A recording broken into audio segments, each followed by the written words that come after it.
मुंबई, जहां slow local से fast local पर आते आते आम नागरिक का जीवन बीत जाता है। मुंबई, जहां मुंबा देवी का वास है, जी मुंबईची आई आहे। सपनों की नगरी कही जाने वाली मुंबई आज सांस लेने के लिए भी तरस रही है। वजह बढ़ती आबादी, ऑब्सोलेट ट्रांसपोर्ट सिस्टम और कई वर्षों से अटका पड़ा हुआ विकास। नमस्कार, मैं सिमरन शर्मा और आप देख रहे हैं द पैम्फलेट। देश की आर्थिक राजधानी को वापस अपने प्राइम में लाने का जिम्मा भाजपा और बालासाहेबांची शिवसेना सरकार के कंधों पर आ पड़ी है। पर यह मुमकिन कैसे होगा? देखा जाए तो आज महाराष्ट्र में जय वीरू की जोड़ी की तरह काम करते शिंदे फडणवीस से बड़ा नेता कोई नहीं। बुलेट ट्रेन की रफ्तार से काम करती इस सरकार ने जैसे महाराष्ट्र में विकास कार्यों का पेंडोरास बॉक्स खोल दिया हो, और ठाकरे और पवार के लिए जैसे एक साथ बहुत कुछ समझ पाना मुश्किल ही नहीं, नामुमकिन लग रहा है। महाराष्ट्र में हो रहे विकास कार्यों को समझने से पहले महाराष्ट्र की राजनीति समझना बहुत जरूरी है। Last year, in the biggest political coup Shiv Sena has ever faced, the incumbent chief minister Eknath Shinde did something which was so shocking for the Thakres that they would need a long time to recover. विधायक गेले, झेंडा गेला, चिन्ह गेली, सत्ता गेली, पार्टीचा नाव गेला आणि मेन जनतेचा विश्वास ठाकरेवालून गेला।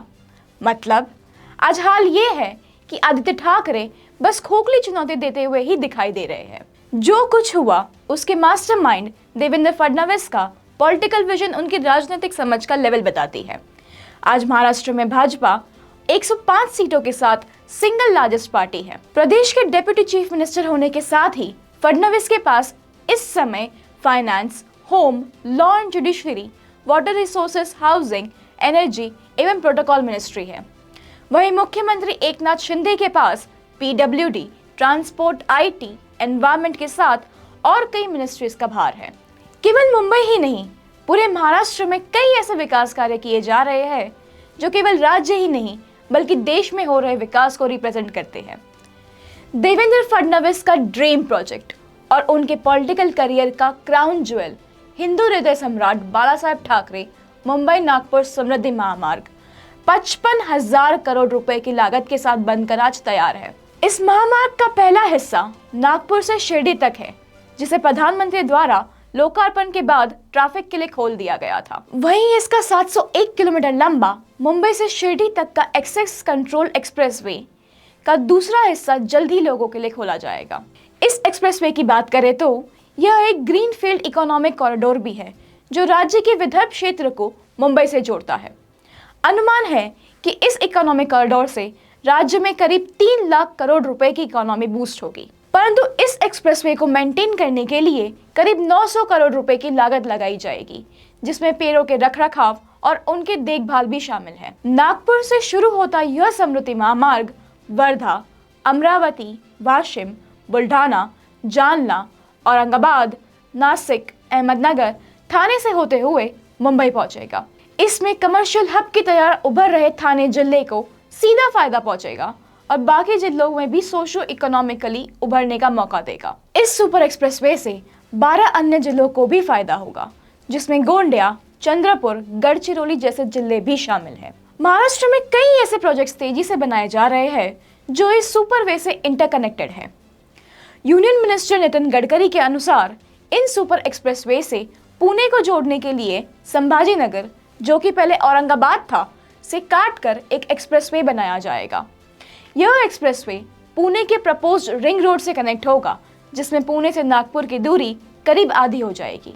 वहीं जहां मुंबई से नागपुर के 800 किलोमीटर से अधिक का रास्ता तय करने के लिए जहां 15 से 16 घंटे लगते थे, समृद्धि महामार्ग के पूरा होने के बाद यह यात्रा केवल 8 घंटों में कंप्लीट हो सकेगी। एक अनुमान के अनुसार पुणे का प्रपोज्ड रिंग रोड भी करीब 2.5 लाख करोड़ से अधिक की इकोनॉमिक वैल्यू क्रिएट करेगा। वहीं विरार अलीबाग कॉरिडोर भी 6.5 लाख करोड़ से अधिक की इकोनॉमी वैल्यू क्रिएट करेगा। अगर हम इन इकोनॉमिक कॉरिडोर्स को अच्छे से समझें तो एक बात तो साफ है, और वह यह है कि ये सारे मार्ग राज्य के हर कोने से मुंबई को जोड़ देंगे। आखिर क्यों? कारण है नवी मुंबई में स्थित जवाहरलाल नेहरू पोर्ट यानी JNPT पोर्ट।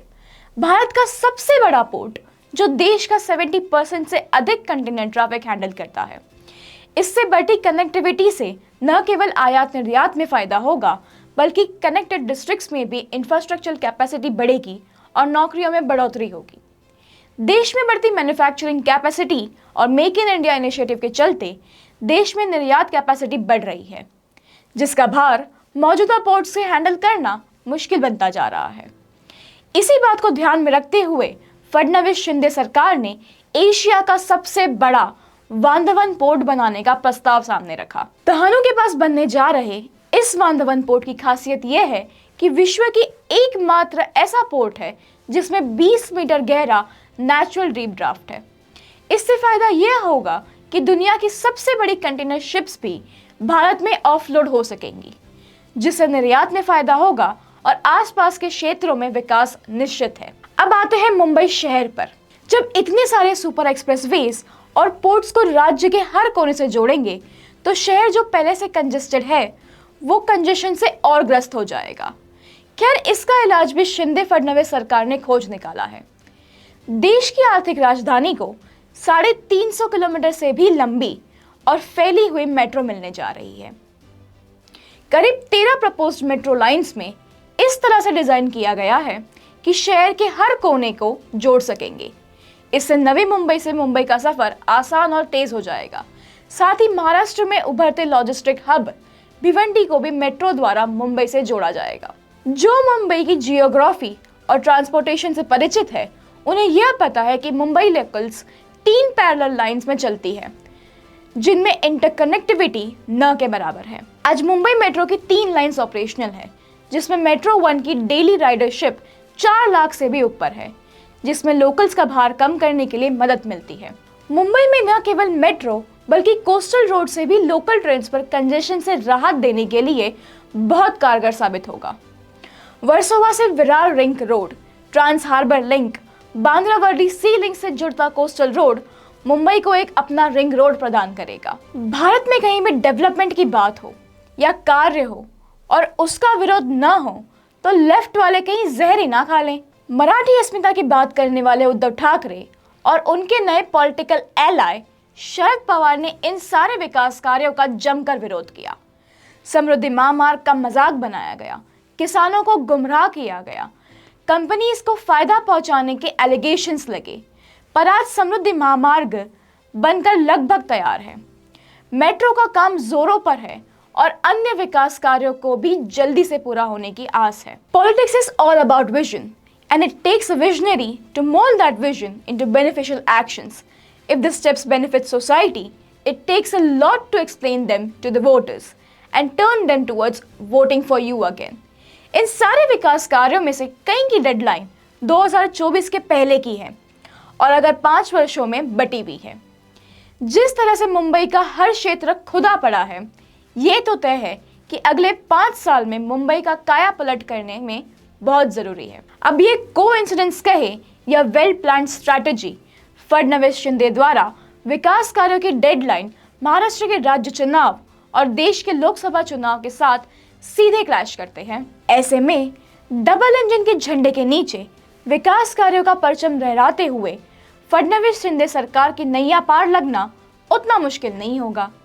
अगर कहीं फर्क पड़ सकता है तो उद्धव ठाकरे की सिंपैथी पॉलिटिक्स से ही पड़ेगा। यह 2 साल न केवल शिंदे फडणवीस के लिए जरूरी है, बल्कि महाराष्ट्र के विकास के लिए भी बहुत क्रूशियल है। देखना यह है कि क्या फडणवीस का लिवेबल मुंबई का सपना साकार हो पाएगा। अगर आपको हमारा कंटेंट पसंद आया तो please subscribe to our channel. Thank you.